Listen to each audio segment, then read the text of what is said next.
రోజుల గీతా క్లాస్లో 18 రోజుల గీతా క్లాస్లో 12వ రోజు అందరికీ స్వాగతం. భక్తి యోగం. ఓం అజ్ఞానతిమిరాంధస్య జ్ఞానాంజనశలాకయా చక్షురున్మిళితం येन తస్మై శ్రీ గురవే నమః. నమో ఓం విష్ణుపాదాయ కృష్ణప్రేష్ఠాయ భూతలే శ్రీమతే భక్తి వేదాంత స్వామీతి నామినే. నమస్తే సరస్వతి దేవి గౌరవాణి ప్రచారిణే నిర్విశేష శూన్యవాది పాశ్చాత్య దేశధారిణే. హే కృష్ణ కరుణా సింధో దీనబంధో జగత్పతే గోపేశ గోపికా కాంత రాధాకాంత నమోస్తుతే. తప్త కాంచన గౌరంగీ రాధే బృందావనేశ్వరి వృషభానుసుతే దేవి ప్రణమామి హరిప్రియే. జయ శ్రీ కృష్ణ చైతన్య ప్రభు నిత్యానంద శ్రీ అద్వైత గదాధర్ శ్రీవాసాది గౌర భక్త బృంద. హరే కృష్ణ కృష్ణ కృష్ణ హరే హరే, హరే రామ రామ రామ హరే హరే. హరే కృష్ణ. భక్తులందరికీ భక్తి యోగము 12వ అధ్యాయం చాలా ముఖ్యమైన అధ్యాయము. మొట్టమొదటిగా అర్జున ఉవాచతో ప్రారంభం. అర్జున ఉవాచ ఏవం సతతయుక్తా ఏ భక్తాస్త్వాం పర్యుపాసతే ఏ చాప్యక్షరమవ్యక్తం తేషాం కే యోగ విత్తమా. సో అర్జునుడు అడుగుతున్నాడు ఏమనంటే, ఏవం సతతయుక్తాయే, ఎప్పుడు నిరంతరం కూడా యుక్తులై ఎవరైతే భక్తాస్త్వం నీ భక్తిలో పర్యుపాసన ఆరాధిస్తూ ఉంటారో, ఏ చాప్య అక్షరం అవ్యక్తం, ఎవరైతే అక్షరం అంటే క్షరం కానిది అంటే నాశనం లేనిది అయినటువంటి అవ్యక్త తత్వాన్ని నిరాకార తత్వాన్ని ఆరాధించేవారు తేషాంకే యోగ విత్తమ, వీళ్ళల్లో ఎవరు యోగ పరిపూర్ణులు అని అడుగుతున్నాడు. అంటే ఎప్పుడు నీ భక్తిలో సతతము యుక్తులై నిన్ను ఆ రకంగా ఆరాధించేవాళ్ళు మరియు నిరాకార తత్వాన్ని ఆరాధించేవాళ్ళు, వీరిద్దరిలో ఎవరు ఎక్కువ యోగ పరిపూర్ణులు. సో ఇక్కడ కింద భగవంతుణ్ణి ఆయన సాకార రూపంలో ఆరాధించి భక్తితో ఆరాధించే వాళ్ళని, పైన మరి అక్షరాన్ని అక్షరమైనటువంటి నిరాకార తత్వాన్ని అవ్యక్తాన్ని ఆ రూపాన్ని ఆరాధించే వాళ్ళు, వీళ్ళిద్దరిలో ఎవరు ఎక్కువ యోగ పరిపూర్ణులు అంటే భగవంతుణ్ణి ఆరాధించటానికి మరి కొంతమంది బ్రహ్మం అని ఒక వెలుగు రూపంలో నిరాకారంగా ఉంటారు, భగవంతుడు ఒక శక్తి అని ఆరాధించే వాళ్ళు ఉన్నారు. భగవంతుడు అందరిలోనూ ఉన్న పరమాత్మ అనుకుంటూ అందరిలోనూ భగవంతుడు ఉన్నారు అనుకుంటూ ఆరాధించే వాళ్ళు ఉన్నారు. భగవంతుడిని ఆయన రూపంలో స్వయం రూపంలో ఆరాధించే వాళ్ళు ఉన్నారు. ఇలా ఉన్నారు కాబట్టి నిన్ను నీ ఆకారాన్ని ఆరాధించే భక్తితో ఆరాధించే వాళ్ళు, ఈ అవ్యక్తాన్ని ఆరాధించే వాళ్ళు, వీళ్ళలో ఎవరు ఎక్కువ యోగ పరిపూర్ణులు అని అడిగాడు. అప్పుడు భగవంతుడు శ్రీ భగవానువాచ మయ్యావేశ్య మనో ఏ మాం నిత్యాయుక్తా ఉపాసతే శ్రద్ధయా పరయోపేతా స్తే మే యుక్తతమా మతాః. సో నా మీద మనస్సును పెట్టి మాం నిత్యయుక్త ఉపాసతే, నన్ను నిత్యము ఉపాసన చేస్తూ, ఉపాసన అంటే ఆరాధిస్తూ ఆ ఆరాధనలో యుక్తులై ఉన్నవాళ్ళు. సో మనస్సును నా మీద ఎప్పుడు లగ్నం చేసి నన్ను నిత్యము ఆరాధించే వాళ్ళు శ్రద్ధతో పరయోపేత అంటే దివ్యమైన శ్రద్ధతో, అపారమైన శ్రద్ధతో ఈ రకంగా నన్ను ఆరాధించే వాళ్ళు తేమే వాళ్ళే నన్ను అలా ఆరాధించే వాళ్ళు మే యుక్తతమా మతాహ, వాళ్ళే యుక్తులని, నా యొక్క ఇలా యుక్తులై ఉన్న వాళ్ళు అత్యుత్తములని నా అభిప్రాయము అని చెప్తున్నారు. సో నా మీద మనస్సును పెట్టి నిత్యము నన్ను ఆరాధిస్తూ ఎంతో శ్రద్ధతో ఇలా ఎవరైతే యుక్తులై ఉంటారో ఈ రకమైన సాధనలో వాళ్ళు అత్యుత్తమ యోగ పరిపూర్ణులని నా అభిప్రాయము. సో భగవంతుడి మీద మనస్సును స్థిరపరిచి శ్రద్ధతో ఆయన్ను ఉపాసన చేయడం చాలా అత్యుత్తమ యోగ పరిపూర్ణత అని చెప్తున్నారు ఇక్కడ భక్తి యోగంలో భగవంతుడు. సో మనం తపస్సులు ఇవన్నీ యజ్ఞాలే చెయ్యక్కర్లేదు, భగవంతుడిని చేరుకోవడానికి ఆయన పట్ల ఈ భక్తిని పెంచుకుంటే చాలు అని భక్తి యోగంలో మనకు అర్థమవుతోంది. సో ఆయన మీద మనస్సును పెట్టి ఎంతో దివ్యమైన శ్రద్ధతో, అపరిమిత శ్రద్ధతో నన్ను అర్చించడంలో సర్వదా నెలకొని, సో ఇక్కడ అర్చించడం, పూజ ఇదంతా చూపిస్తున్నారు భగవంతుణ్ణి. మనం ఎప్పుడూ పూజ చేయడంలో ఉండము, కానీ ఇక్కడ అర్థం ఏమిటి అంటే అర్చించడం, ఆరాధించడం, ఉపాసన అంటే ఎప్పుడూ మనస్సులో భగవంతుణ్ణి ఆ భక్తి భావంతో ఉంచుకుని మనం ఆ భక్తి భావం ఆయన పట్ల పెంచుకోగలగటం, ఎంతో శ్రద్ధతో ఆ యోగాన్ని మనం ఫాలో అవ్వటం. అంత భక్తి ఉన్నప్పుడు దాన్ని ఏమన్నారు, శ్రద్ధయా పరయోపేత అంటే అత్యుత్తమైన ఎంతో దివ్యమైన శ్రద్ధతో మనస్సుని ఆయన పట్ల లగ్నం చేస్తూ ఉన్నవాళ్ళు యోగ పరిపూర్ణులు. సో భగవంతుని సర్వదా మనస్సులో స్థిరపరచుకుని భక్తితో శ్రద్ధతో ఆయన ఆ రకంగా ఆరాధించే వాళ్ళు పరిపూర్ణులు. ఏ త్వక్షరమనిర్దేశ్యం అవ్యక్తం పర్యుపాసతే సర్వత్ర గమచింత్యం చ కూటస్థం అచలం ధ్రువం సన్నియమ్యేంద్రియగ్రామం సర్వత్ర సమబుద్ధయః తే ప్రాప్నువంతి మామేవ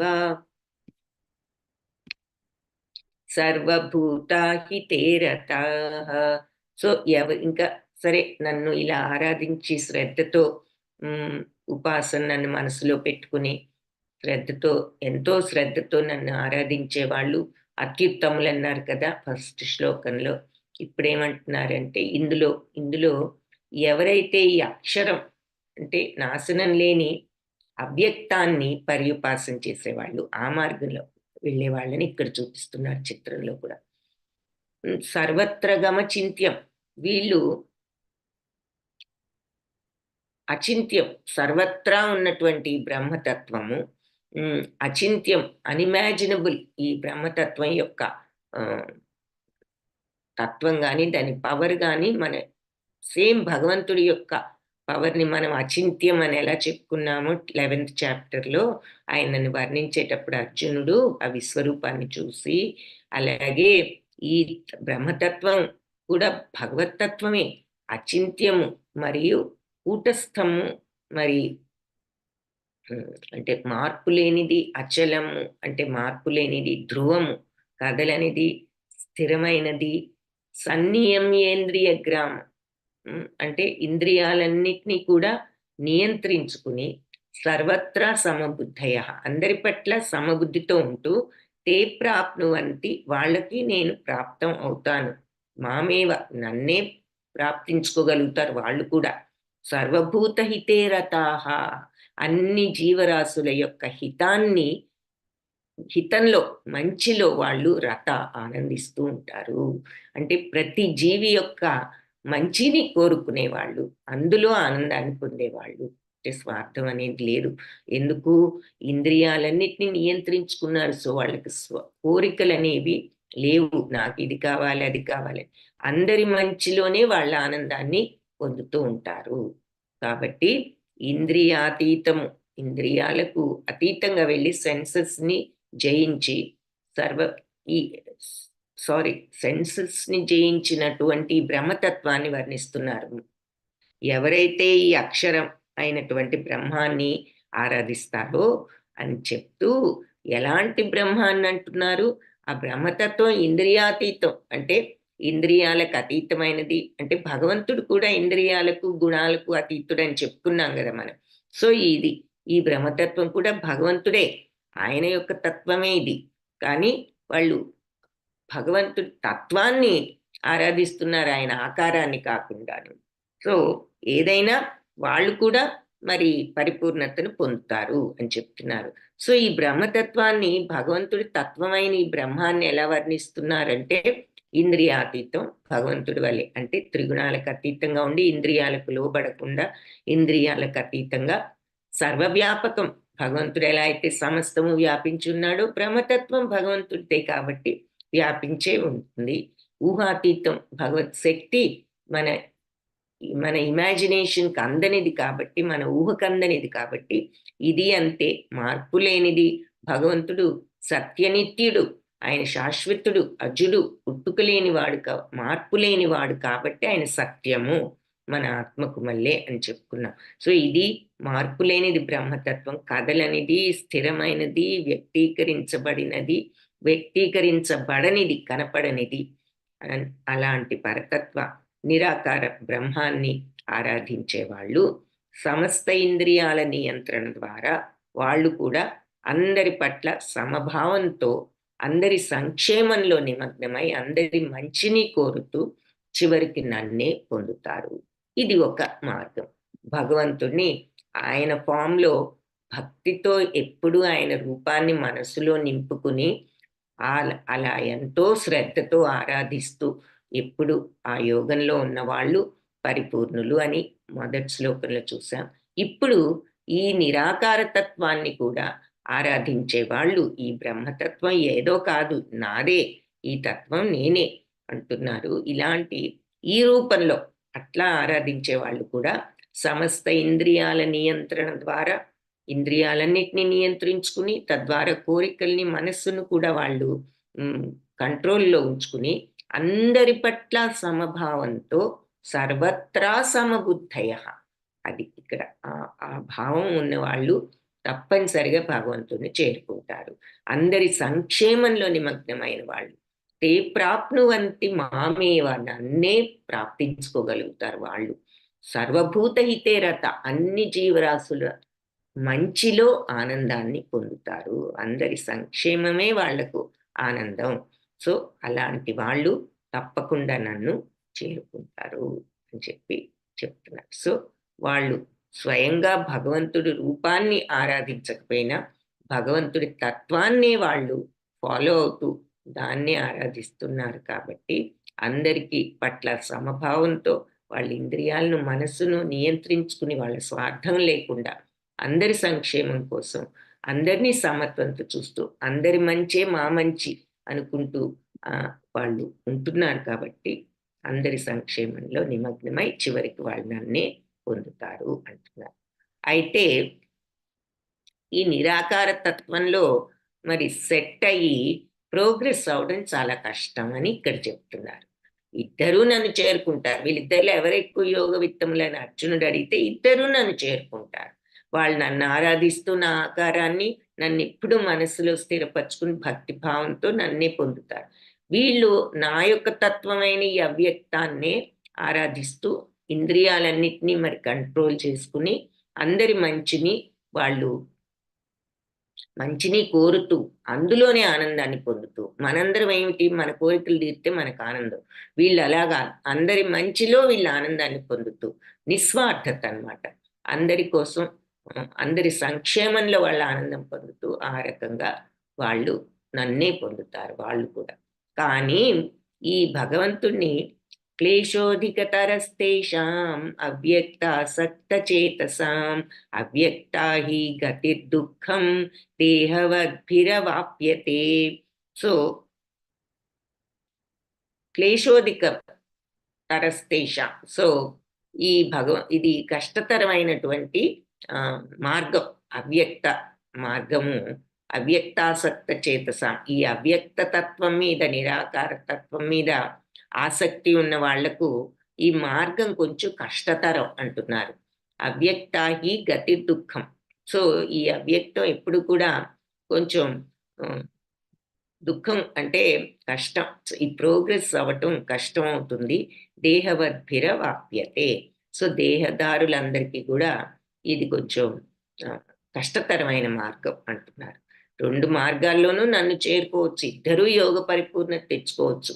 కానీ భక్తిభావంతో నన్ను ఎప్పుడు మనసులో ఉంచుకుని శ్రద్ధతో ఆరాధించడం దీనికంటే ఈజీ. ఈ ఈ నిరాకార తత్వాన్ని, ఇంద్రియాలన్నిటినీ మరి కంట్రోల్ చేసుకుని స్వార్థరహితంగా అందరి సంక్షేమంలో, అందరి నా మంచిని ఆనందిస్తూ అలా ఉండి పరిపూర్ణత తెచ్చుకోవచ్చు. గ్యారంటీగా వాళ్ళు కూడా నన్ను పొందుతారు. కానీ ఆ మార్గము కొంచెం కష్టమైన మార్గం. ఆ నిరాకార తత్వంలో పురోగతి సాధించడం కొంచెం కష్టము అని చెప్పి మనుషులకు, దేహదారులకు అది కష్టమే ఎప్పుడూను అంటున్నారు. మరి ఇలా మనం చూసాం అష్టాంగ యోగం అవన్నీ కూడా అంత ఈజీ కాదు అని. సో అదే ఇక్కడ భగవంతుడు చెప్తున్నారు. దానికంటే భక్తి యోగం సులభం అని మనకి ఇక్కడ అర్థమవుతుంది. సో ఇంకా ఏం చెప్తున్నారు? ఏతు సర్వాణి కర్మాణి మయి సన్యస్య మత్పరః అనన్యేనైవ యోగేన మాం ధ్యాయంత ఉపాసతే తేషామహం సముద్ధర్త మృత్యు సంసార సాగరాత్ భవామి న చిరాత్ పార్థ మయ్యావేశిత చేతసాం.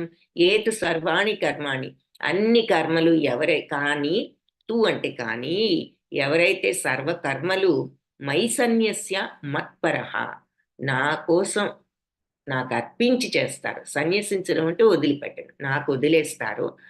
మత్పరః నా కోసం, అన్ని కర్మలు నా కోసం వదిలేయడం అంటే నాకు సమర్పిస్తారు. అనన్యేనైవ యోగేన, వేరే మార్గంలో, అన్య మార్గంలో వెళ్లకుండా ఇదే మార్గంలో ఉంటూ ఈ యోగంలో, అది కూడా యోగమే. మరి భగవంతుడి మీద భక్తితో ఆయనకు అన్నీ సమర్పించడం భక్తి యోగం. సో కర్మయోగంలోనేమో నిష్కామ కర్మ అంటే ఆ కర్మ వల్ల వచ్చే బెనిఫిట్స్ మీద కోరిక లేకుండా సమత్వంతో కర్మ చేస్తున్నాం. భక్తి యోగంలో ఇంకొక స్టెప్ అడ్వాన్స్ ఉంది ఆ కర్మ చేయడంలో. ఇంకా భగవంతుడికి సమర్పించి చేస్తున్నాను, ఇది ఆయన కోసం చేస్తున్నాను అని చెప్పి, ఏదొచ్చినా ఆయన ప్రసాదం అనుకుంటున్నాను భక్తితో. అక్కడ ఏదొచ్చినా సమత్వంతో ఉండటానికి ప్రయత్నిస్తున్నాను. సో అనన్యేనైవ యోగేన, ఈ వేరే మార్గంలో వెళ్లకుండా ఈ యోగంలో, ఏ యోగంలో అన్ని కర్మలు నాకు అర్పించి మాం ధ్యాయంత ఉపాసతే, నన్నే మనసులో నిలుపుకుని ధ్యానిస్తూ ఆరాధించే వారికి, తేషాం వారికి అహం నేను సముద్ధర్త ఉద్ధరిస్తాను వారిని నేను. ఎక్కడి నుంచి? మృత్యు సంసార సాగరాన్ని నుంచి వాళ్ళను ఉద్ధరిస్తాను అని చెప్పి చెప్తున్నారు. సో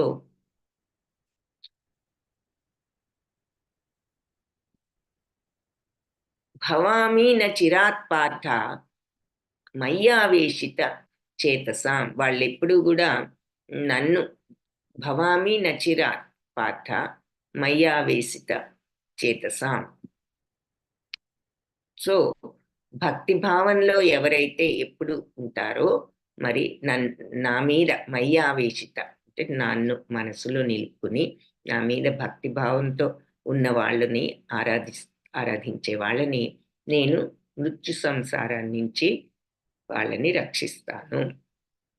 సో ఇక్కడ మళ్ళీ భక్తి యోగం, అన్ని కర్మలు నాకు అప్పగించి మనసులో ఈ రకంగా నన్ను నిలుపుకుని ధ్యానించి ఈ యోగంలో స్థితుడై ఉన్న వాళ్లను నేను మృత్యు సంసార సాగరాన్ని నుంచి రక్షిస్తానంటే, మోక్షాన్ని ఇప్పిస్తానంటే, మరి నా భగవంతుడి యొక్క పరంధామానికి వెళ్తే మళ్ళీ తిరిగి రామని చెప్పుకున్నాం కదా.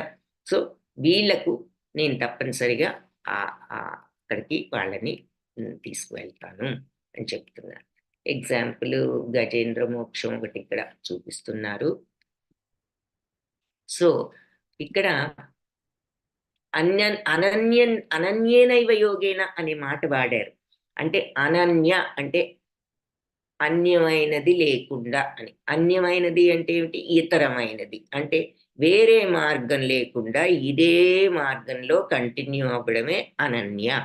సో అంటే తదేకంగా, ఏక దృష్టితో, వేరే కాన్సన్ట్రేషన్, వేరే దారుల్లోకి వెళ్లకుండా ఒకే మార్గం మీద తదేకంగా దృష్టితో, అదే దృష్టితో ఉండటం అనన్య. సో అలా అనన్యేనైవ యోగేన, ఇక వేరే యోగం కాకుండా ఈ మార్గంలో, ఈ యోగంలో సెట్ అయి ఉన్న వాడికి, నన్ను ఆ రకంగా ధ్యానిస్తూ ఆరాధించే వాడిని నేను మృత్యు సంసార సాగరం నుంచి రక్షిస్తాను అని చెప్తున్నారు. సో అంతేనా, వేరే వాళ్ళని రక్షించరా అంటే రక్షిస్తారు, ఆ మార్గంలో కూడా మోక్షం వస్తుందని చెప్తున్నారు కదా, కానీ అది కొంచెం కష్టం అని అంటున్నారు. సో భక్తి యోగంలో వెళ్ళినా, కర్మయోగంలో వెళ్ళినా, జ్ఞాన యోగంలో వెళ్ళినా, అష్టాంగ యోగంలో వెళ్ళినా, ఏ యోగంలో వెళ్ళినా అది కరెక్ట్గా మనం చేసినప్పుడు ఆ మోక్షం వస్తుంది. కాకపోతే అది ఇక్కడ ఏం చెప్తున్నారంటే, ఇద్దరిలో ఎవరెక్కువ యోగ యోగ పరిపూర్ణులు అని అర్జునుడు అడిగితే ఇద్దరు పరిపూర్ణులే. ఎందుకంటే ఇద్దరు వాళ్ళ వాళ్ళ మార్గాలను వాళ్ళు కరెక్ట్గానే చేశారు. వీళ్ళేమో భక్తితో నన్ను ఎల్లప్పుడూ మనసులో ఉంచుకుని నన్ను ఆరాధిస్తూ, వాళ్ళు ఆ రకంగా నన్ను ఎప్పుడూ ధ్యానిస్తూ వాళ్ళు పరిపూర్ణత పొందితే, వీళ్ళు ఆ బ్రహ్మతత్వంతో సర్వభూత హితే రత సర్వత్రా సమబుద్ధయ, అందరి పట్ల సమబుద్ధితో ఇంద్రియాలన్నిటినీ సన్నియమ్యేంద్రియ గ్రామం, ఇంద్రియాలన్నిటినీ కంట్రోల్ చేసుకుని కోరికలు లేకుండా స్వార్థరహితంగా అందరి మంచిని కోరుతూ, అందరి మంచిలో ఆనందాన్ని పొందుతూ వాళ్ళు నన్ను ఆ రకంగా పొందుతారు అని చెప్తున్నారు. కానీ ఈ ఇంద్రియ నిగ్రహణ ఇవన్నీ కంట్రోల్ చేసుకుంటూ ఇలా ఉండటం అంత ఈజీ కాదు మనుషులకు. ఈ మార్గం ఇంకా సులభమైనది, భక్తితో ఆరాధించే మార్గం అని చెప్తున్నారు. సో కానీ పరిపూర్ణత ఏ మార్గంలో వెళ్ళినా వస్తుంది అని చెప్తున్నారు, నువ్వు కరెక్ట్గా చేస్తే.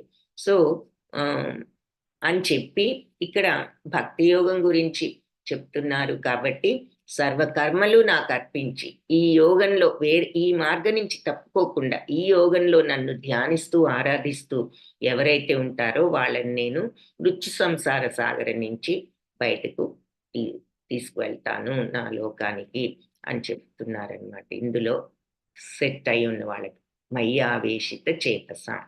సో ప్రతి అధ్యాయంలో మరి భగవంతుని చేరుకునే మార్గాలు ఉన్నాయి అని చెప్పుకున్నాం.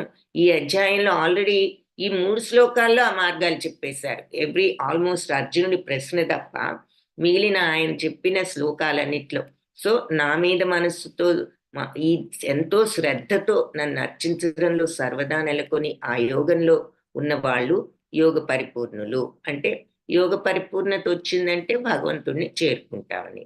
అలా కాకుండా మరి నిరాకారం, నా యొక్క తత్వమైన నిరాకార తత్వం, సర్వవ్యాపకం, ఊహాతీతం, మార్పు లేని మరి స్థిరమైనటువంటి నిరాకార తత్వంతో నన్ను ఆరాధించే వాళ్ళు, వాళ్ళ ఇంద్రియాలని మనస్సును కంట్రోల్ చేసుకుని సర్వత్రా సమబుద్ధితో అందరి పట్ల అన్ని టైమ్స్లోనూ ఒకే రకంగా ఉంటూ ఏ ప్రాప్నువంతి మామేవ, వాళ్ళు నన్నే ప్రాప్తం చేసుకోగలుగుతారు అని చెప్పి చెప్తున్నారు. సో ఇలా ఉంటే, ఎలా ఉంటే బ్రహ్మతత్వం అయినా సరే అన్ని ఇంద్రియాలను, కోరికలను కంట్రోల్ చేసుకుని అందరినీ అన్ని పరిస్థితుల్లోనూ సమత్వంతో ఉంటూ అందరినీ కూడా సమంగా చూస్తూ అందరి మంచి మన మంచి అనుకుంటూ ఉన్నప్పుడు వాళ్ళు కూడా భగవంతుని చేస్తారు. కానీ ఆ మార్గం కొంచెం కష్టం మనుషులకు, అంతే ఈజీ కాదు అంటున్నారు.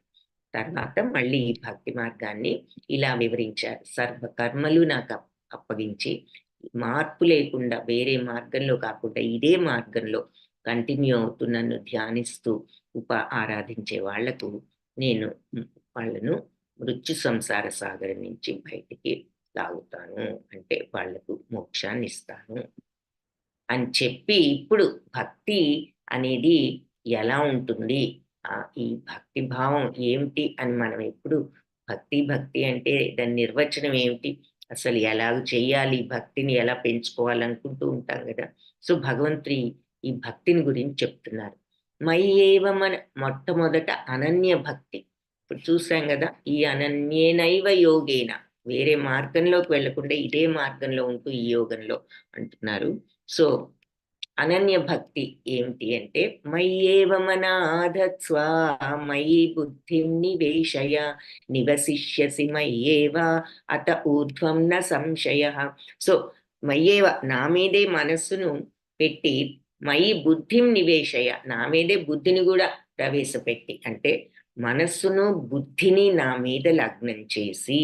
సో భగవంతుడి మీద పెట్టడం అంటే మరి మనస్సు బుద్ధి కూడా, మరి బుద్ధి కూడా సహకరిస్తేనే మరి మనం భగవంతుడి మీద మనస్సును కంప్లీట్గా పెట్టినట్లు.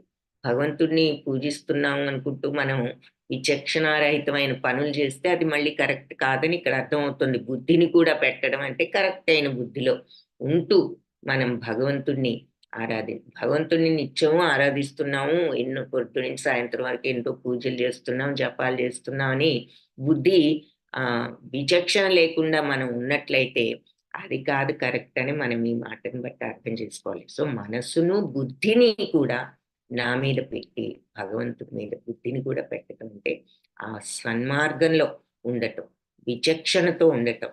సో ఆ మనసు బుద్ధి నా మీద పెట్టిన వాడు నివసిష్యసి మయ్యేవ, తప్పనిసరిగా నాలోనే నివసిస్తాడు. అదేమిటి, మనందరం కూడా భగవంతుల్లోనే సమస్తం ఉందంటున్నారు, మనం లేమా, వాళ్ళే నివసించడం ఏమిటి అంటే, వాళ్ళకి భగవంతుడితో ఆ కాంటాక్ట్ ఏర్పడింది. వాళ్ళకి ఆ లైట్ బల్బ్ వెలిగింది. ప్లగ్ తీసుకెళ్ళి గుచ్చితేనే కదా మరి లైట్ బల్బ్ వెలుగుతుందని మనం ఒక ఎగ్జాంపుల్ చెప్పుకున్నాం కదా. సో అక్కడ కరెంట్ ఫ్లో అవుతూనే ఉంది, మరి ఆ కనెక్షన్ పంపిస్తూనే ఉంది కరెంటు, కానీ మనం ప్లగ్ తీసుకువెళ్ళి గుచ్చందే ఆ లైట్ వెలగదు.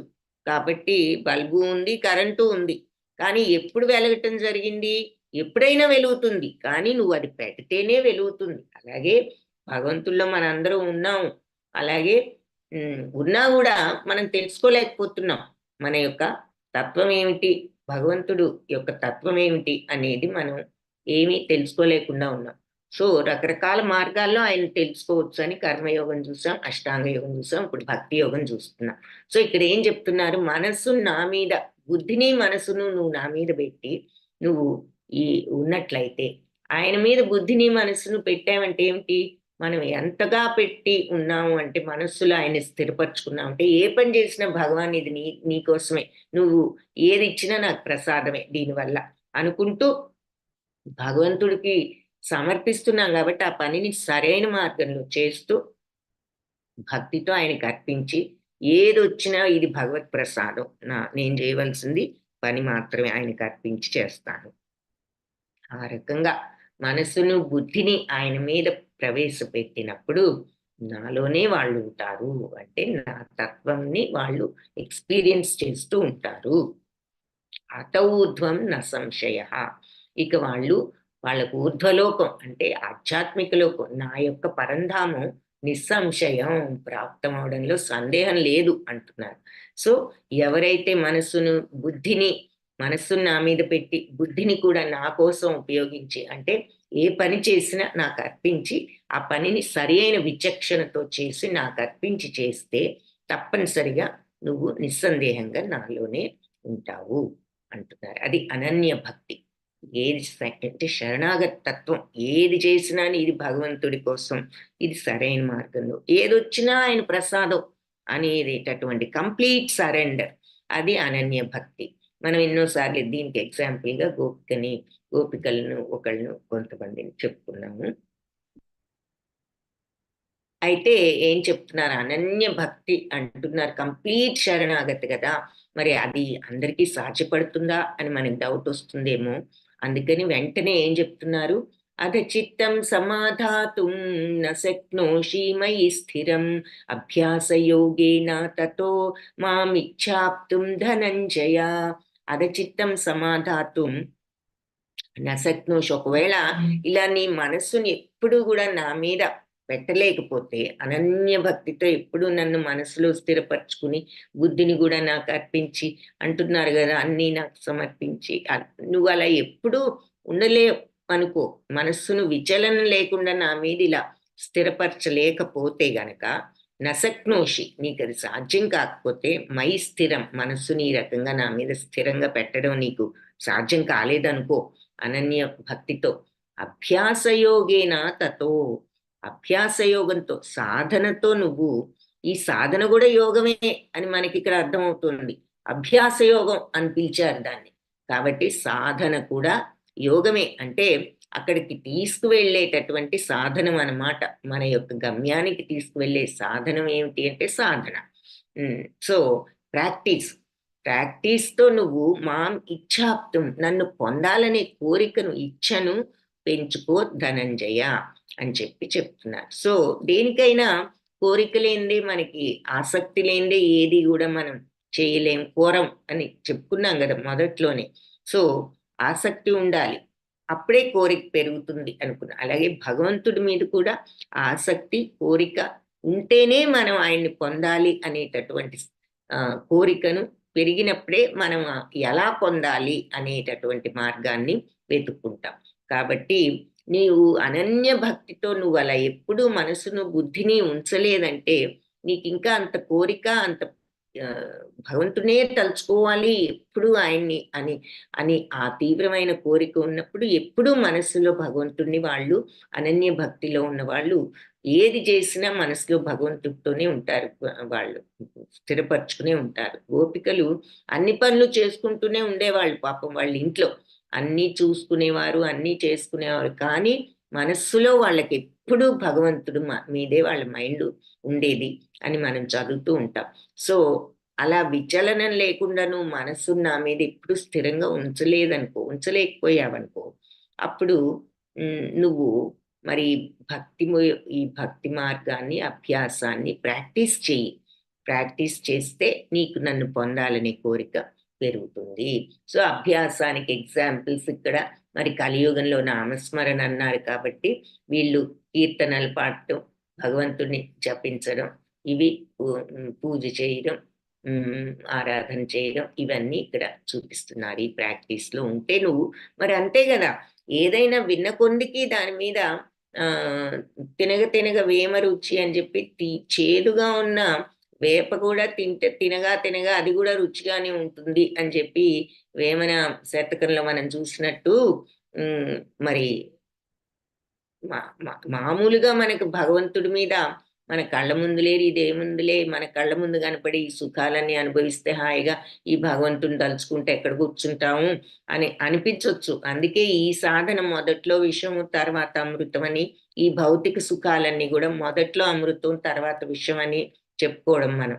ఎందుకు అంటే ఇవన్నీ కూడా చివరికి మనకి దుఃఖ కారణాలే. ఈ భౌతిక ప్రపంచ సుఖాలు అన్నీ కూడా దుఃఖమే చివరికి వచ్చేది. ఇంత హాయిగా మనకి డబ్బు వస్తే అవి ఇవి కొనుక్కుంటే మనకి దుఃఖం ఎందుకు వస్తుంది అనుకుంటాం. దుఃఖం ఎందుకు రాదు? ఏది ఎప్పుడు లేదు అనగానే దుఃఖమే వస్తుంది కళ్ళ ముందు. ఇంకొకళ్ళకు ఉందంటే ఈర్ష్య వస్తుంది, మనకిలా రాలేదనే దుఃఖం వస్తుంది. ఇది ఉంటే ఇంకా ఇంకా మంచిది కావాలి పక్క వాళ్ళకని. లిమిట్ లేదు ఇక దానికి, ఆ సుఖానికి. ఇక దానికి అంతము లేదు, బిగినింగ్ లేదు. బిగినింగ్ ఉంది, అంతం ఉంది ఈ సుఖాలకు. ఈ కోరికలకు అంతు లేదు, ఒకదాని తర్వాత ఒకటి వస్తూనే ఉంటాయి ఈ భౌతిక ప్రపంచ కోరికలు. సో దానివల్ల ఎప్పుడు అది మనకి ఫైనల్గా వచ్చేది అది సంపాదించే వరకు ఆందోళన, శ్రమ, మళ్ళీ బాధ, భయం, వస్తుందో రాదో అని అన్నీ కూడా ఆందోళనలు, దుఃఖాలే. కానీ ఈ ఆధ్యాత్మిక మార్గాన్ని మనం సాధించగలిగినప్పుడు వచ్చే తృప్తి, ఆనందం వేరు. కాబట్టి ఆ కోరిక అనేది ఈ బాహ్య ప్రపంచం వస్తువుల మీద నుంచి మనం అంతర్గతంగా భగవంతుడి మీద, చాలా మంది లోపల వైపు తిప్పడం అంటే అర్థం ఏమిటి, లోపలికి చూడండి అంటారు అని అడుగుతూ ఉంటారు. దాని అర్థం ఏమి లేదు, ఇదే ఈ బాహ్య ప్రపంచ కోరికలను తగ్గించుకుని మనసులో మన అందరికీ కూడా దివ్యత్వం ఉంది. ఎందుకు అంటే మరి మన అందరం ఎక్కడి నుంచి వచ్చాం, ఈ శక్తి ఏమిటి, ఈ పని చేయటం ఏమిటి, హ్యూమన్ బాడీ ఏమిటి, దీనికి ఇంత కెమిస్ట్రీ ఏమిటి లోపల, మరి ఎంతెంత కెమిస్ట్రీ జరుగుతోంది మన హ్యూమన్ బాడీలో, ఈ తినడం ఏంటి, ఈ తిన్నదంతా జీర్ణం అవడం ఏంటి, ఆ తిన్న దాని వల్ల మనకి శక్తి రావడం ఏంటి, అన్నెసెసరీ స్టఫ్ బయటకు వెళ్ళడం ఏమిటి, ఇంత పర్ఫెక్ట్గా ప్రతి ఆర్గాను ఈ ప్రాసెసింగ్ ఎంత జరుగుతుంది మన శరీరంలో. సో ఇవన్నీ ఎలా జరుగుతున్నాయి అంటే భగవంతుడు అనేవాడు ఒకడు ఉండి ఆయన ఈ సైన్స్ ని మన బాడీలో పెట్టారు. ఒక ఆర్గాన్స్ ద్వారా ఈ మిషన్లతో ఈ మిషన్ ఇలా పనిచేయిస్తున్నారు. మనలో ఈ భౌతిక శరీరాన్ని ఇచ్చి, పైగా ఒట్టి శరీరం కాదు, మనసును బుద్ధిని కూడా ఇచ్చారు, విచక్షణను కూడా ఇచ్చారు. ఏది మంచి ఏది చెడు అని తెలియజెప్పే విచక్షణ. ఫాలో అవుతున్నామా మంచిని లేదా అన్నది ఆ స్వాతంత్రం కూడా మనకి ఇచ్చారు. సో అటువంటి భగవంతుడి మీద మైండ్ని పెట్టడం, ఈ భౌతిక ప్రపంచం బయటకు చూస్తూ ఈ సుఖాల్లో మునిగిపోకుండా అసలు ఏమిటి తత్వం, ఇది అనేది అర్థం చేసుకోవడం. దీని అంతటికీ మూలమేమిటి, కారణం ఏమిటి, భగవంతుడు అన్నది మనం అండర్స్టాండ్ చేసుకుని ఆయన పట్ల ఆ రెస్పెక్ట్తో, ఆ ప్రేమ భావంతో ఉండగలగటం, నిస్వార్థమైన ప్రేమ. సో మామూలు ప్రాపంచిక ప్రేమలన్నీ కూడా అనురాగాలు, ఎందుకంటే స్వార్థంతో ముడిపడి ఉంటాయి ప్రతిదీ. కానీ భగవంతుడి ఆయనకున్న ప్రేమ నిస్వార్థం. ఆయనకు అందరూ ఒకటే, కానీ వాళ్ళ కర్మలను బట్టి వాళ్ళకు ఫలితాలు వస్తూ ఉంటాయి. కానీ భగవంతుడు రూలు అందరికీ ఒకటే. ఎవరైతే ఈ రకంగా కనెక్షన్ పెట్టుకుంటారో వాళ్ళకు వస్తుంది, వాళ్ళు ఎక్స్పీరియన్స్ చేస్తారు. మిగిలిన వాళ్ళందరికీ ఆయన అన్ని మరి ఆయనకంతా సమమే. నాకు ప్రియమైన వాళ్ళు, అప్రియమైన వాళ్ళు, నేను ఎవరిని ద్వేషించేది లేదు అని ఆయన ఎన్నోసార్లు మనం చూసాం శ్లోకాలు. నమే ద్వేష్టోస్తి అని ద్వేషం అంటే నేను ఎవరిని కూడా ద్వేషించను అని చెప్పారు. సో అలా ఎనీవే ఇక్కడ మనస్సును గనక మీరు ఈ రకంగా నా మీద స్థిరపరచలేకపోతే, నువ్వు అభ్యాసంతో నా మీద నన్ను పొందాలని కోరికను పెంచుకోవచ్చు. క్రమేణా నువ్వు నన్ను, నా పేరు తలుచుకో, నా మీద పాటలు నా గురించి శ్రవణం చెయ్యి, నా లీలలను వింటూ ఉండు. ఏది ఎక్కువగా చూస్తే దాని మీద ఇంట్రెస్ట్ పెరుగుతుంది. ఇప్పుడు టీవీ సీరియల్స్ ఉంటాయి, కొన్ని ఏమంత ఇంట్రెస్టింగ్గా లేవే అనుకుంటూ మొదలు పెడతాం. అయినా సరే ఏదో ఎవరో మన బలవంతం చేసినట్టు చూస్తూనే ఉంటాం. చూస్తూ ఉంటే మళ్ళీ అదే ఆ టైంకి ఏమిటో నిన్న అక్కడితో ఆగింది, మళ్ళీ చూద్దాం అని పెడతాం, మళ్ళీ పెడతాం. అది మనం పెద్ద ఇంట్రెస్ట్గా మొదలు పెట్టకపోయినా ఆటోమేటిక్గా దానికి అలా రోజు చూడబట్టి అలవాటైపోయింది. అలవాటు. సో ఈ అభ్యాసం కూడా అలా అలవాటు చేసుకుంటే నీకు ఆటోమేటిక్గా దాని మీద ఇంట్రెస్ట్ వస్తుంది. కాబట్టి అభ్యాసంలో, ప్రాక్టీస్లో ఆ పవర్ ఉంది అని చెప్తున్నారు. అందుకని దాన్ని సాధనా భక్తి అన్నారనమాట. సో ప్రాక్టీస్ చెయ్యి, భగవన్నామాన్ని జపించడం, కీర్తనలు చేయడం, వినడం, ఇవన్నీ ఆయన గురించి స్టోరీస్ వినడం కానీ అది కూడా చేయలేకపోయావనుకో నువ్వు, అప్పుడు అభ్యాసేప్య సమర్థోసి మత్కర్మ పరమో భవ మదర్థమపి కర్మాణి కుర్వన్ సిద్ధిం అవాప్స్యసి. నువ్వు ఈ రకమైన అభ్యాసం సాధన కూడా చేయలేకపోతే నా కోసం పనులు చేయటం, మత్కర్మ పరమో భవ, నా కోసం పనులు చేస్తూ ఉండు. అలా మదర్థమపి కర్మాణి, నా కోసం గనుక నువ్వు కర్మలు చేస్తే కుర్వన్ సిద్ధిం అవాప్స్యసి, సిద్ధత్వాన్ని పొందుతావు. సో భక్తితో భగవంతుడికి సమర్పించి చెయ్యడం, ఆ రకంగా చేసినా కూడా నువ్వు నన్ను పొందుతావు. అంటే ఇక అనన్య భక్తిలో ఉన్న వాళ్ళు ఏంటంటే ఇక సమస్తం వాళ్ళ మనసు ఎప్పుడూ కూడా భగవంతుడి మీద ఉంటుంది. అది చేత కాకపోతే సాధన చెయ్యి, ఆ సాధనా మార్గంలో ఉండు. అది కూడా చేత కాకపోతే నువ్వు ఏ పని చేసినా నా కోసం అర్పించి చెయ్యి. అలా చేయడం వల్ల కూడా నువ్వు భక్తి, నా కోసం అర్పించి చెయ్యి అంటే మరి భగవంతుడి కార్యాలు భక్తి మార్గంలో ఉంటూ భగవత్ప్రియమైనటువంటి పనులు చేస్తూ నువ్వు ఉండు. అది కూడా నేను చేస్తున్నాననే ఫీలింగ్ కాకుండా ఇది భగవంతుడి కోసం చేస్తున్నాను అని ఆయనకి అర్పించి చెయ్యి అంటున్నారు.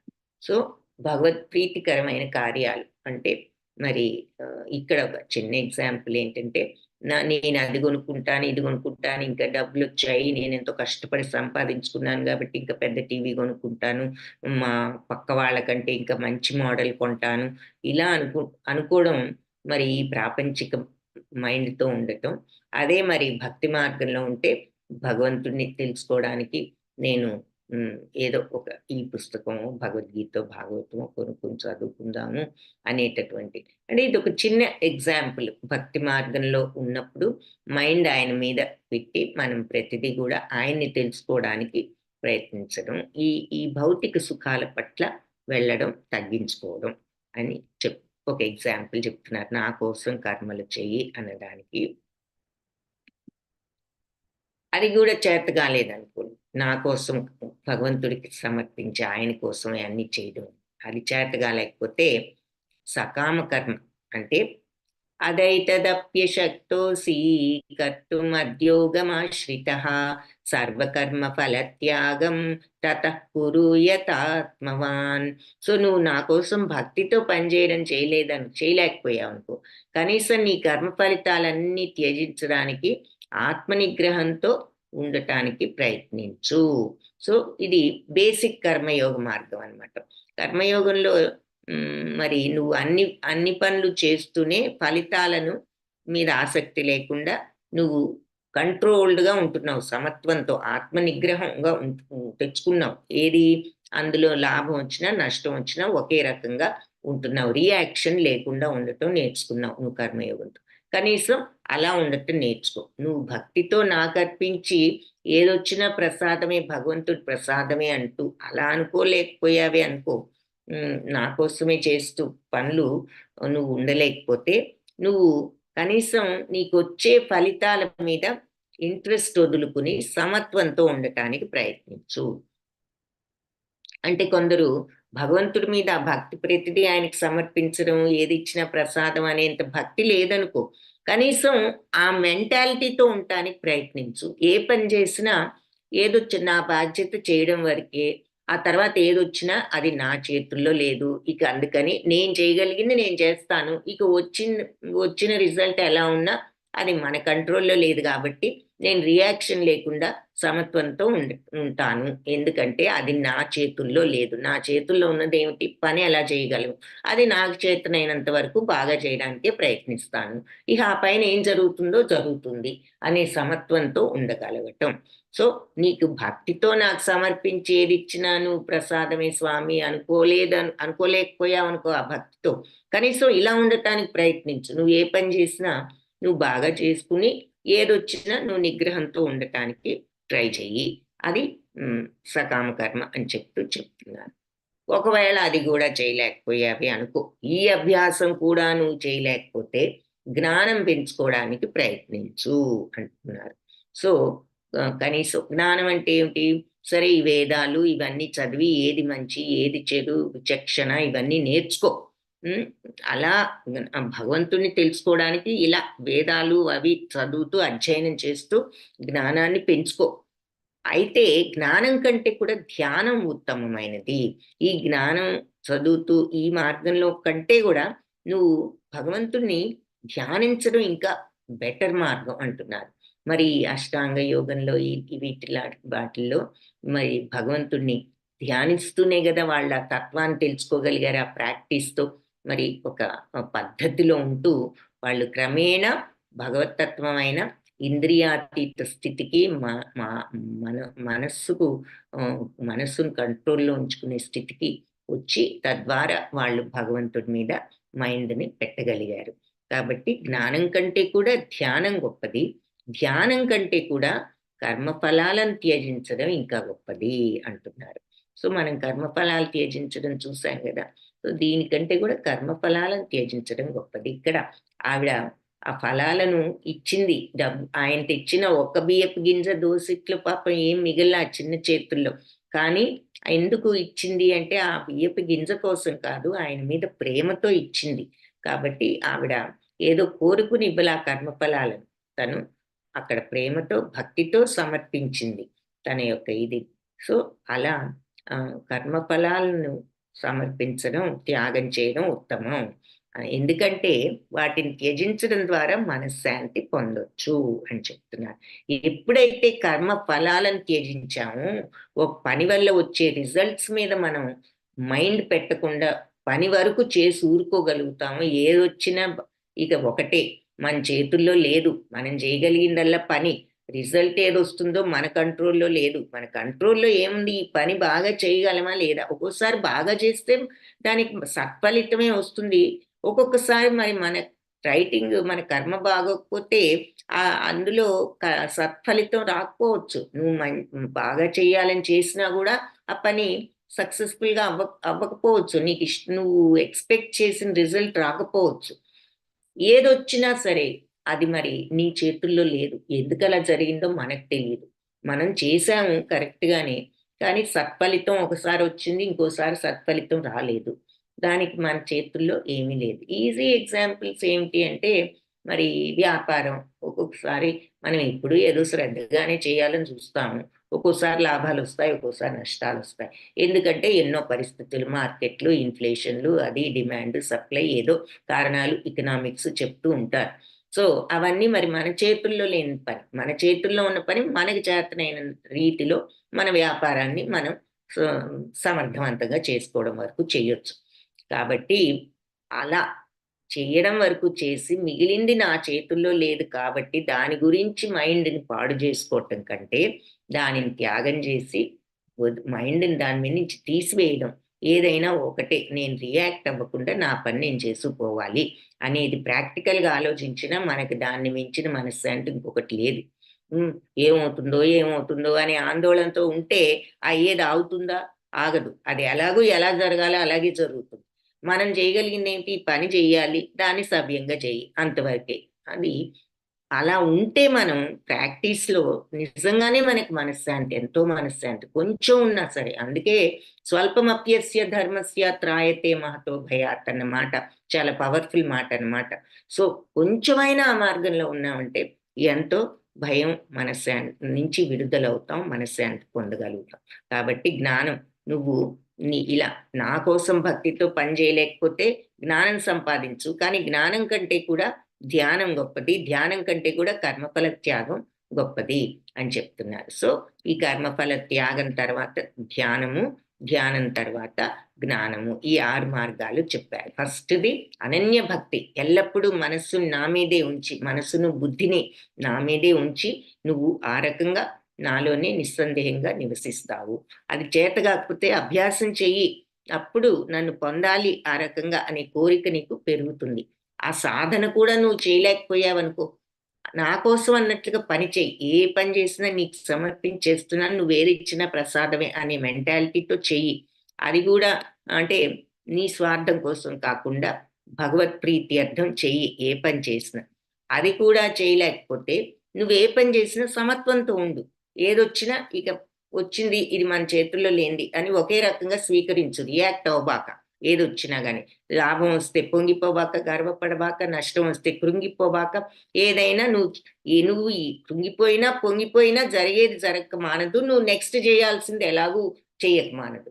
కాబట్టి ఆ రిజల్ట్స్ మీద గాకుండా నువ్వు చేయవలసిన పని మీదే మైండ్ పెట్టుకొని ఉండు అని చెప్తున్నారు. అది గూడా చేత కాకపోతే జ్ఞానాన్ని అభ్యసించు. కానీ జ్ఞానం కంటే ధ్యానం బెటర్ ఇంకా భగవంతుడిని మన మైండ్‌లో ఉంచడానికి ధ్యానించుకుంటూ ప్రయత్నించడం అని చెప్తున్నారు. సో, ఈ 6 మార్గాలు టాప్ నుంచి బాటమ్ వరకు అన్నీ మనకు ఎక్స్‌ప్లెయిన్ చేశారు. టాప్‌ది అనన్య భక్తి అయితే మరి అనన్య భక్తి దాని తర్వాత సాధన చేయడం, దాని తర్వాత మరి భగవంతుడి కోసం అన్నట్లుగా పని చేయడం, అది కూడా చేత కాకపోతే కర్మఫలాల మీద ఆసక్తి వదులుకోవడం, అది చేత కాకపోతే ధ్యానం కూడా చేత కాకపోతే జ్ఞానం సంపాదించుకోవటం వేదాధ్యయనం చేసి అని చెప్పి ఈ మార్గాలు సూచించారు. అయితే ఇప్పుడు వరకు ఈ భక్తిలో ఎలా ఎలా ఉంటుంది ఈ మార్గాలు, వాటిని ఆ మార్గాల్ని నువ్వు ఇది టాప్ మోస్ట్, ఇది చేత కాకపోతే ఇది, ఇది చేత కాకపోతే ఇది అని 6 మార్గాలు సూచించిన తర్వాత అసలు ఈ భక్తి మార్గంలో ఉండి పరిపూర్ణులైన వాళ్ళు ఎలా ఉంటారు? వాళ్ళ లక్షణాలేంటి? అని అర్జునుడు అడుగుతాడనమాట. మరి భక్తులు భక్తి ఇలా ఉంటుంది, ఈ మార్గాల్లో సాధించొచ్చని చెప్పారు గదా! అప్పుడు మరి ఇలా ఉండేవాళ్ళు ఎలా ఉంటారు? ఈ భక్తులు అనే వాళ్ళసలు ఎలా ఉంటారు? వాళ్ళ లక్షణాలేంటి? వాళ్ళెలా ప్రవర్తిస్తారు? అని అడుగుతాడు అర్జునుడు. దానికి సమాధానంగా శుద్ధ భక్తుల గురించి ఇలా చెప్తున్నారు. అద్వేష్టా సర్వభూతానాం మైత్రః కరుణ ఏవ చ నిర్మమో నిరహంకారः సమదుఃఖసుఖక్షమీ సంతుష్టः సతతం యోగి యతాత్మా దృఢనిశ్చయः మయ్యర్పితా మనోబుద్ధిర్ యో మద్భక్త సమే ప్రియా. అద్వేష్టా సర్వభూతానాం అన్ని జీవరాశుల పట్ల దేని పట్ల కూడా ద్వేషం అనేది లేకుండా మైత్రి అందరి పట్ల మిత్రుత్వమే ఉంటోంది. కరుణ ఉంటోంది. అంటే అందరి పట్ల జాలి, దయ, ప్రేమ ఉంటోంది. ఎవ్వరి మీద ద్వేషం లేకుండా ఉంటారు వాళ్ళు. నిర్మమో ఇది కావాలి అని దేన్ని రమించరు. అలాగే అహంకారం అనేది ఉండదు. సుఖ దుఃఖ క్షమి అంటే సుఖమైన, దుఃఖమైన సమానంగా ఉంటారు. క్షమి అంటే సహనంతో ఉంటారు. సంతుష్ట సతతం ఎల్లప్పుడూ వాళ్ళు తృప్తిగానే ఉంటారు. ఇది లేదు, అది లేదనే అసంతృప్తి లేదు. వాళ్ళు ఎప్పుడూ సంతోషంగానే ఉంటారంటే ఎప్పుడూ తృప్తిగానే ఉంటారు. ఈ యోగి యథాత్మ దృఢ నిశ్చయ. సో ఎల్లప్పుడూ ఆత్మలోనే నిశ్చయంగా ఉంటాడు అని చెప్పి చెప్తున్నారు. అంటే ఆ ఆత్మ యొక్క సచ్చిత్తానంద తత్వంతోనే ఉంటాడు ఎప్పుడు. అంతేగాని ఇది లేదు, అది లేదు అని ఉండడు. ఎప్పుడు తృప్తితోనే ఉంటాడు. మయి అర్పిత మనోబుద్ధి, మనస్సును బుద్ధిని నాకు అర్పించిన యో మద్భక్తుడు, ఆ నా భక్తుడు సమయ ప్రియ, అతను నాకు ప్రియుడు అని చెప్తున్నారు. సో భగవంతుడికి మనస్సును బుద్ధిని అర్పించిన భక్తుడు నాకు ప్రియుడు. అతను ఎలా ఉంటాడు అంటే అన్ని జీవరాశుల పట్ల, దేని పట్ల కూడా ద్వేషం అనేది లేకుండా అందరి పట్ల మైత్రితో, కరుణతో ఉంటాడు. దేన్ని కావాలనుకోడు, అహంకారం లేకుండా ఉంటాడు, సుఖ దుఃఖాలను సమంగా స్వీకరిస్తాడు, పేషెంట్ ఓర్పుతో ఉంటాడు, సతతం సంతుష్ట, సంతుష్ట సతతం ఎప్పుడూ సంతోషంగానే, తృప్తితో. సంతోషం అంటే ఇక్కడ ఏదో వస్తువు కొనుక్కుంటే వచ్చే సంతోషం కాదు.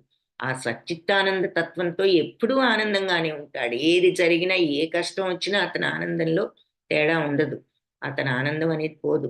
ఈ యోగి యథాత్మ దృఢ నిశ్చయ, అన్ని తన ఆత్మలోనే అతను దృఢ నిశ్చయం అంటే ఆత్మ నియంత్రణ ఉన్నవాడు, అంటే స్వీయని సెల్ఫ్ కంట్రోల్ తో ఉన్నవాడు.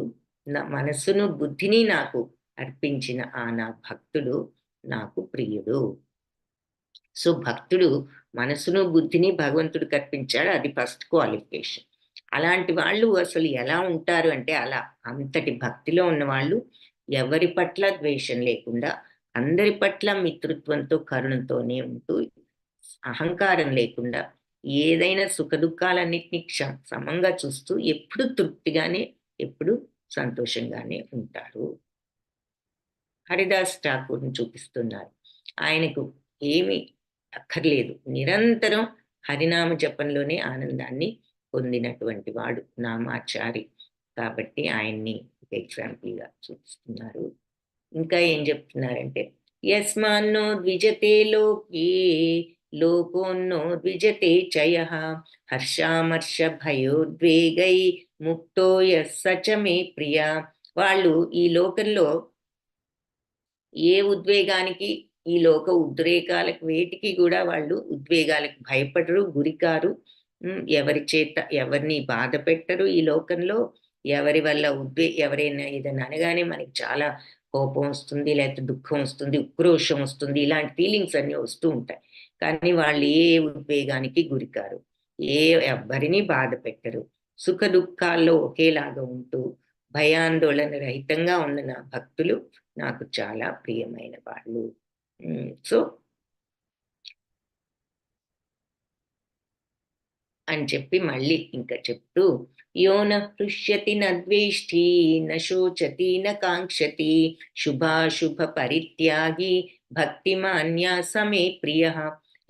ఎవరైతే నా హృష్యతి ఆనందించరో, నా ద్వేషం అనేది ఉండదో వాళ్లకు, నశోచతి దుఃఖించరో, నా కాంక్షతి దేన్ని కోరుకోరో, శుభం అశుభం రెండిటినీ పరిత్యాగి రెండిటినీ కూడా త్యాగం చేసిన వాళ్ళు. అంటే ఏ పని చేసినా దానివల్ల శుభం వచ్చినా అశుభం వచ్చినా వాళ్ళు ఏదైనా ఒకటే వాళ్ళకి త్యాగం చేయడం అంటే. అది కావాలి ఇది కావాలని ఏది అనుకోవడంలో వాళ్ళు ఏదైనా ఒకటే. ఇలాంటి భక్తిమాన్యులు సమే ప్రియ, అతను నాకు ప్రియుడు. సో ఎవరైతే ఈ భౌతిక సుఖాల పట్ల హృష్యతి ఆనందించకుండా, ఈ ప్రాపంచిక కష్టాలను పట్ల బాధపడకుండా అంటే ద్వేషించకుండా, కొన్ని అవుట్కమ్స్ ని అలాగే శోకించకుండా, నష్టం జరిగినా బాధపడరో, లాభం కోసం పాకులాడరో, కాంక్షించరో, శుభమైన అశుభమైన రెండిటి యొక్క ఫలితాలను కూడా త్యజించడం అంటే వదిలిపెట్టేయడం ఫిజికల్ గా కూడా కాదు, ఏదొచ్చినా ఒకటే అని అనుకుంటూ ఉండగలరో ఇటువంటి భక్తులు నాకు ప్రియులు. అని చెప్తున్నారు. ఉదాహరణగా ప్రహ్లాద్ మహారాజుని చూపిస్తున్నారు. మరి ఏనుగు వచ్చి తొక్కబోతుంది, అయినా ఆయన ఏమీ పట్టించుకోవడంలా, హరినామ జపంలోనే ఆయన నిమగ్నమై ఉన్నాడు. యువతలు వీళ్ళందరూ ఏదో కొట్టడానికి వస్తున్నారు, అది చేస్తాం ఇది చేస్తాం అని బెదిరిస్తున్నారు. ఆయనకు శుభం అశుభం ఏది ఆయనకు ఎక్కడంలో అనన్య భక్తి స్టేజ్ అనమాట ఆయనది. సో అలాంటి వాళ్ళు నాకు ప్రియులు. అంటే అదేంటి, అంత కష్టంలో ఉన్నా కూడా మనం భయపడకుండా ఉంటేనేనా భగవంతుడు అంటే భగవంతుడికి ఇష్టము అయిష్టము అంటే ఏమిటి అంటే, ఇక్కడ ఆ స్టేజ్లో ఉన్నవాడు అంటే అంత మైండ్ కంట్రోల్తో వాళ్ళకి ఏ దోషము ఇక వాళ్ళలో లేదు. మనకి జనరల్‌గా మనకు చెడు చేసే వాళ్ళ మీద మరి మనకి కొంచెం కష్టాలు, కోపాలు ఇవన్నీ వస్తూ ఉంటాయి. ఈ తత్వం ఉన్నవాళ్ళు ఎవరిని చెడనుకోవడం లేదాయన. వాళ్ళేదో చెడ్డవాళ్ళు నాకు అపకారం చేస్తున్నారనుకోవటం లేదు. తండ్రి చెడ్డవాడనుకోలేదు. ఎవరిని చెడ్డవాళ్ళనుకోవడం లేదు. చెప్తున్నాడంతే.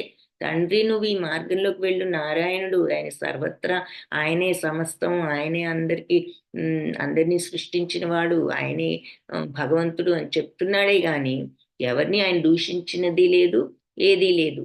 సో, ఆయనకి ఎవరి పట్ల నా హృష్యతి న ద్వేష్టి న శోచతి న కాంక్షతి, దుఃఖం లేదు, కోరిక లేదు, శుభమైన అశుభమైన ఏదైనా ఒకటే అనుకుంటున్నాడు.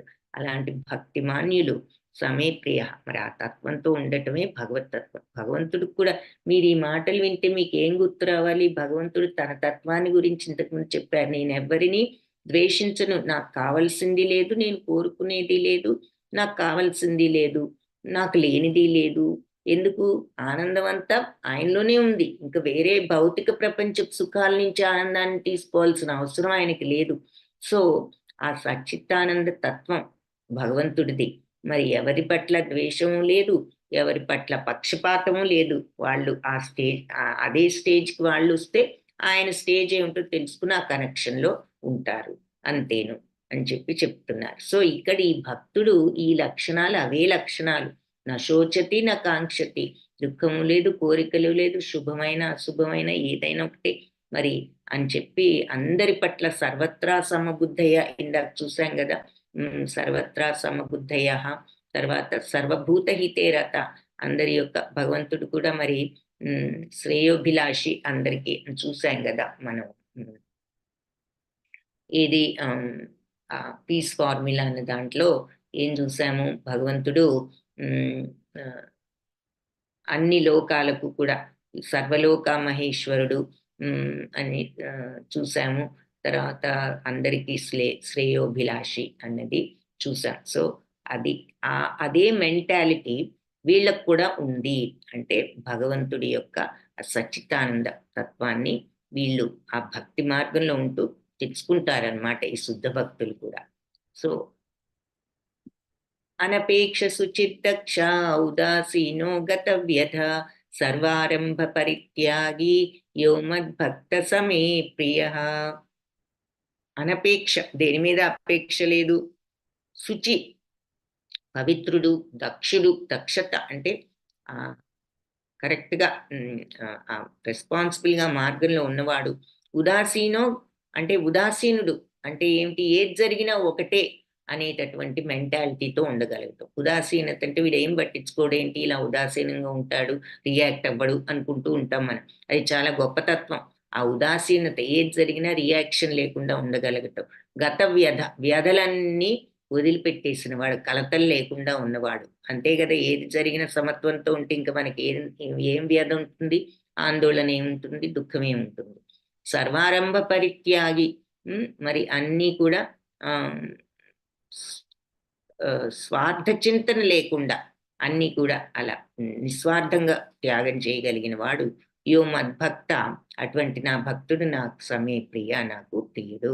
సో, మామూలు ప్రాపంచిక కార్యకలాపాల పట్ల ఆనందాన్ని కోరుకోని వాడు, పవిత్రుడు, దక్షత ఉంటూ ఉదాసీనంగా కలతలు లేకుండా ఉన్న, స్వార్థ చింతన లేకుండా ఉన్న భక్తుడు నాకు ప్రియుడు చెప్తున్నారు. సో,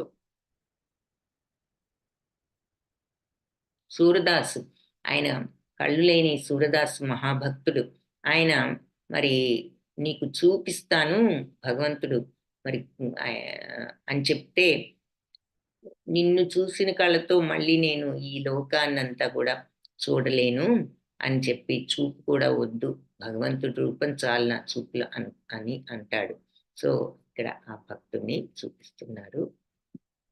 సమశత్రౌ చ మిత్రే చ తథా మానాపమానయో శీతోష్ణ సుఖ దుఃఖేషు సమస్సంగా వివర్జితః తుల్య నిందా స్తుతిర్మౌని సంతుష్టో येन కేనచిత్ అనికేత స్థిరమతి భక్తిమాన్ మే ప్రియో నరః.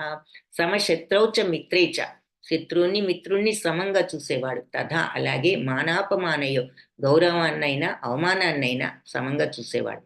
శీతోష్ణ, చలి వేడైన, సుఖము దుఃఖమైన సమానంగా ఉండేవాడు, సమత్వంతో ఉండేవాడు ఈ పరిస్థితుల్లో అయినా సరే. సంఘ వివర్జిత అంటే అటాచ్మెంట్ ని వదిలేసిన వాడు అని అర్థం. అంటే ఏదో సమాజానికి దూరంగా ఉన్నవాడనే కాదు, అటాచ్మెంట్, రాగద్వేషాలను వదులుకున్నవాడు.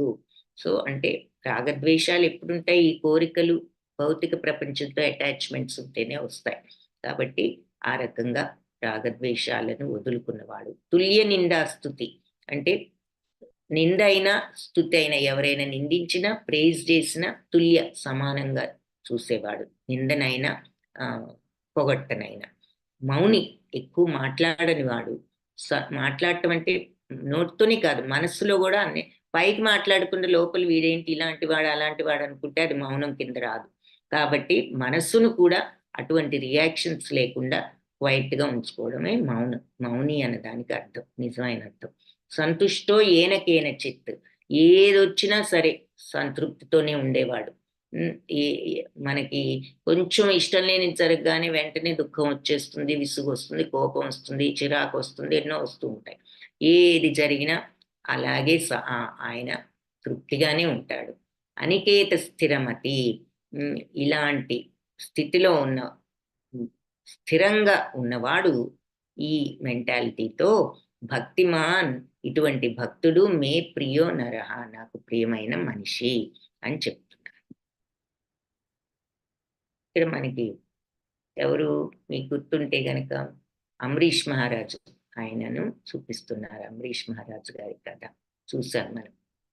ఆయన మహాభక్తుడు, ఆయన ఈ శుద్ధ భక్తుల లక్షణాలు ఆయనకు కూడా ఉన్నాయన్నమాట. అందుకని ఇది లాస్ట్ శ్లోక. ఏతు ధర్మ్యామృతం ఇదం యథోక్తం పర్యుపాసతే శ్రద్ధధానా మత్పరమా భక్తాస్తేతీవ మే ప్రియా.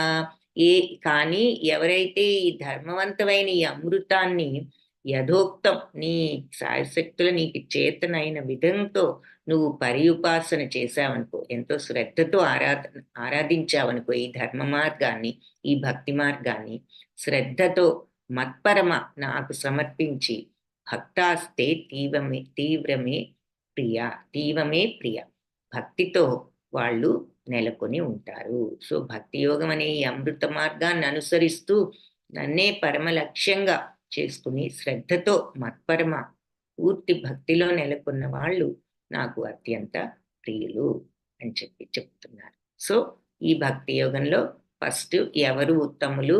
నిరాకార తత్వంతో చేసేవాళ్ళ, లేకపోతే నీ ఆకారాన్ని చేసేవాళ్ళ అంటే నా ఆకారంతో చేసేవాళ్ళు మరి చాలా దివ్యమైన శ్రద్ధతో మనస్సును బుద్ధిని నా మీద పెట్టేవాళ్ళు, అంటే మనస్సును స్థిరపరిచి శ్రద్ధతో నన్ను ఆరాధించేవాళ్ళు పరిపూర్ణులు. అలాగే మరి నిరాకార తత్వాన్ని కూడా, ఎలాంటి నిరాకార తత్వం? అది నేనే నిరాకార తత్వం కూడా. సో వాళ్ళు నా ఆకారాన్ని వదిలిపెట్టి అలా నా తత్వంలో వాళ్ళు చేస్తున్నారు, కానీ అది నేనే కాబట్టి వాళ్ళు కూడా అందరి సంక్షేమంలో నిమగ్నమై అందరి మంచిని కోరుతూ వాళ్ళు నన్ను చేరుకుంటారు. వాళ్ళు పరిపూర్ణులే, కానీ ఆ మార్గం కొంచెం కష్టం, మనుష్యులకు అంత ఈజీ కాదు అంటున్నారు. అప్పుడు ఎవరైతే నన్ను ఇలా సమస్తం ఈ మార్గంలో భక్తితో అన్ని కర్మలు నాకు సమర్పించి ఈ యోగంలో వాళ్ళు నన్ను నిత్యము ఉపాసన చేస్తూ ఉంటారు, ఆరాధిస్తూ ఉంటారు, అన్నీ భగవంతుడి కోసమే అన్నట్లు చేస్తూ వాళ్ళు తప్పనిసరిగా వాళ్ళని నేను ఈ మృత్యు సంసార సాగరం నుంచి బయటికి లాగుతాను అని చెప్పి అప్పుడు భక్తిలో రకాలు ఇలా మనసును బుద్ధిని ఎల్లప్పుడూ నా మీద పెట్టి ఉన్నప్పుడు నాలో ఉంటారు. అది చేత కాకపోతే సాధన చెయ్యి. నువ్వు సాధన కూడా చాలా గొప్ప యోగం. కాబట్టి నువ్వు ఆ సాధన చేస్తే చెప్తున్నారు గదా!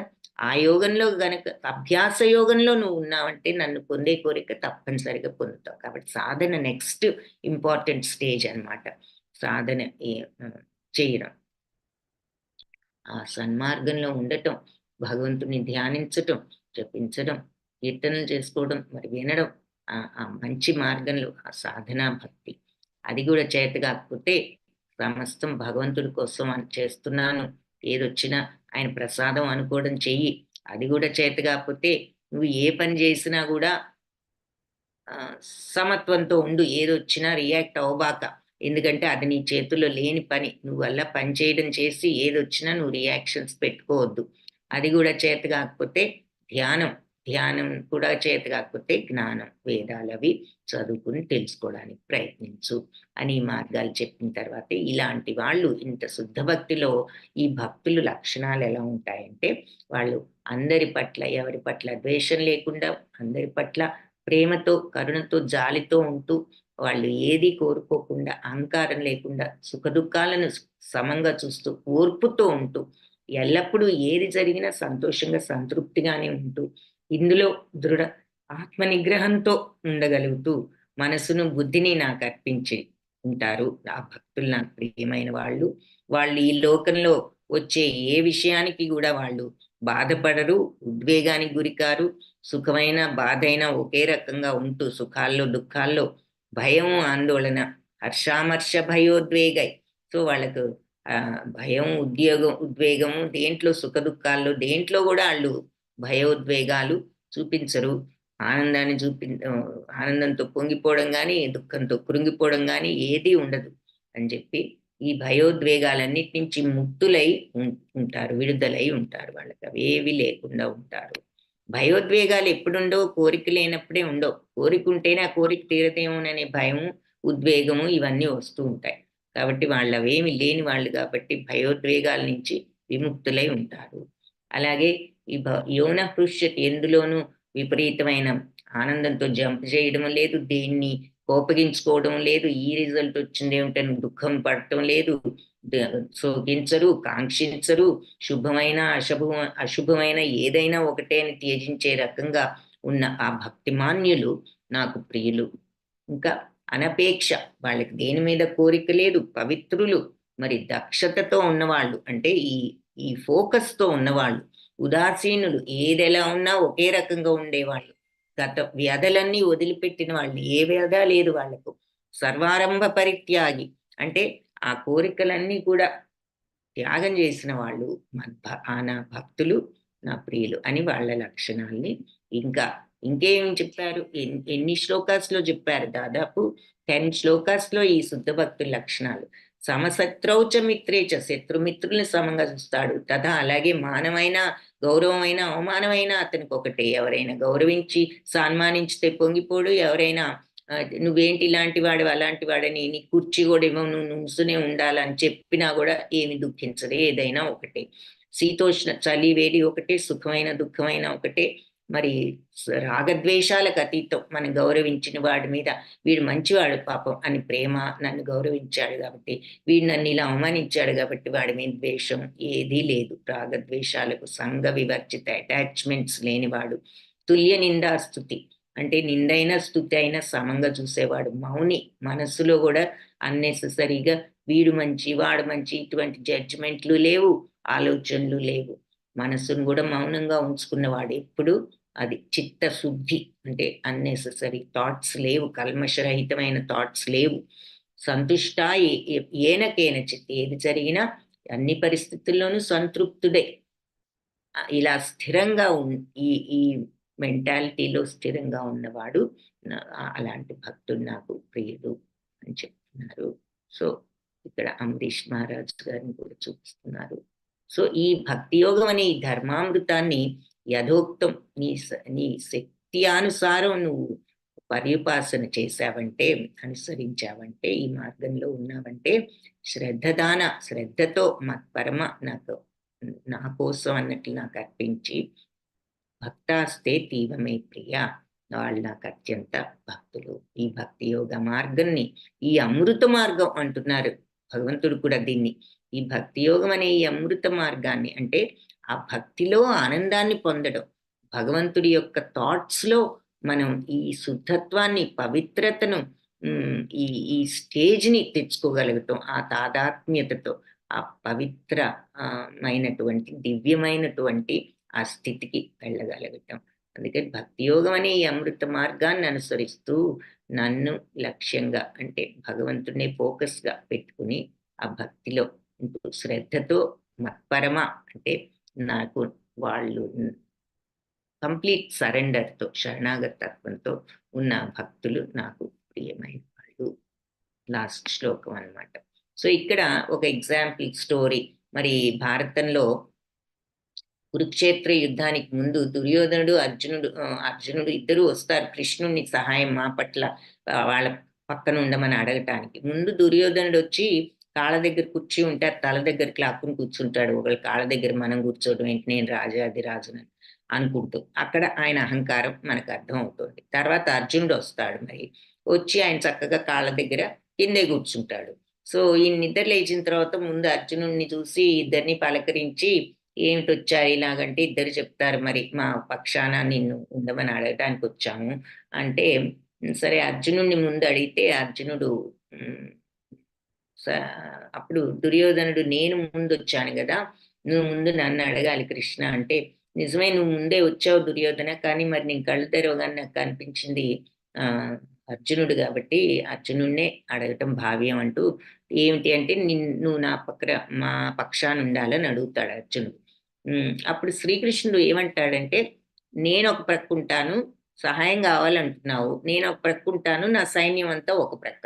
ఇద్దరిలో నీకేది గావాలి అని అడుగుతాడు. 2గా విభజిస్తున్నాను నా సహాయాన్ని. ఒక పక్కన నేనుంటాను, ఇంకో పక్కన నా సైన్యానందరిని ఇస్తాను. నీకు రెండిట్లో ఏది కావాలో కోరుకో అంటే, నాకు నువ్వే కావాలని అడుగుతాడు. అప్పుడు దుర్యోధనుడు ఏమనుకుంటున్నాడంటే, ముందడిగే ఛాన్స్ వచ్చినా గూడా నాకు ముందడిగే ఛాన్స్ రాకపోయినా నాకు గావాల్సిందే నాకొచ్చింది. ఈ అర్జునుడు ఒక పిచ్చివాడు. నువ్వే గావాలంటున్నాడు సైన్యం మొత్తం వదిలేసుకొని. నాకిప్పుడు సైన్యం అంతా నాకొచ్చిందనుకుంటున్నాడు. మరి దానర్థం ఏమిటి? దుర్యోధనుడు ఎంత తెలివి తక్కువ వాడు. అంటే ఫస్ట్ ముందు భగవంతుడనేది తెలుసుకోలేని మూర్ఖత్వంతో ఉన్నాడు. 2 మరి ఆహ్, భగవంతుడు ఎక్కడుంటే అక్కడే విజయం అనేది ఆయనకి తెలియడం లేదు. సో, ఈ ఆహ్, అహంకారం ఒకటి చూపించాడు రావటంతో తర్వాత ఈ మూర్ఖత్వం గూడా అర్థమవుతుంది. భక్తుడనేవాడు భగవంతుడినే కోరుకుంటాడన్న దానికి అర్జునుడు ఉదాహరణ అన్నమాట. నాకెవరు అక్కర్లేదు, సైన్యం వద్దు, ఏమొద్దు నాకు నువ్వే కావాలంటాడు అర్జునుడు. సో, ఇక్కడ నిజమైన భక్తుడు భగవంతుడినే కోరుకుంటాడు అని ఇక్కడ మనకొక ఎగ్జాంపుల్‌గా ఈ స్టోరీ చెప్తున్నారు. సో, ఈ భక్తి మార్గాలు ఎంచుకోవడానికి మరి భాగవతం 9 మార్గాలను సూచించింది. శ్రవణం, కీర్తనం, విష్ణు స్మరణం, పాదసేవనం, అర్చనం, వందనం, దాస్యం, సఖ్యం, ఆత్మనివేదనం. హరే కృష్ణ కృష్ణ కృష్ణ హరే హరే, హరే రామ రామ రామ హరే హరే. కృష్ణం వందే జగద్గురుం. ఈ గీత పాఠంలో మనం నేర్చుకున్నది ఏమిటి అంటే మరి అసంగత్వాన్ని వీడి అంటే మరి ఈ రాగద్వేషాలు వదిలి భగవంతుడైన శ్రీకృష్ణ భగవానుణ్ణి శుద్ధమైన భక్తితో మనం పర పరమ ఉత్కృష్టమైన భగవద్ధామాన్ని పొందవచ్చు. రాగద్వేషాలు వదిలిపెట్టి భగవంతుడి పట్ల భక్తిని పెంచుకుని అటాచ్మెంట్స్‌ని తగ్గించుకుని భగవంతుడి మీద అటాచ్‌మెంట్ పెట్టుకొని మనం పరమ ఉత్కృష్టమైన భగవద్ధామాన్ని పొందొచ్చు అని చెప్తున్నారు. వాంఛాకల్పతరుభ్యశ్చ కృపా సింధుభ్య ఏవ చ పతితానాం పావనేభ్యో వైష్ణవేభ్యో నమో నమః. హరే కృష్ణ.